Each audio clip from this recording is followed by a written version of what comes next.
একদিনই বৃষ্টি আর এই বৃষ্টিতে কিন্তু কাঁকড়া খুবই ভালো পাওয়া যায়। আজ সকাল সকাল বাজার থেকে কর্তামশাই সমুদ্র কাঁকড়া নিয়ে এসছেন। সমুদ্র কাঁকড়াগুলো দেখতে বেশ বড় বড় হয় তো, তাই আমার কাটতে না বেশ ভয়ই লাগে। তাই ঝটপট কাঁকড়াগুলো কেটে পরিষ্কার করে দিয়েছেন উনি। আর আমি সেই পাকে কাঁকড়াতে নুন লঙ্কা হলুদ মাখিয়ে নিয়েছিলাম। এরপর মশলাও বানিয়ে নিয়েছি। আদা রসুন কাঁচা লঙ্কা কিছুটা নুন আর গোটা কালো সর্ষে ভালো করে পেস্ট করে নিয়েছি।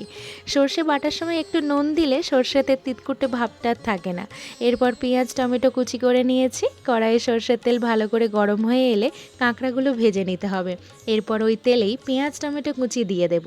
পরিমাণ মতো নুন হলুদ লঙ্কা গুঁড়ো দিয়ে বেটে রাখা মশলাটা দিয়ে কিছুটা মশলা কষিয়ে নিয়ে গরম জল দিয়ে ফুটিয়ে নিতে হবে।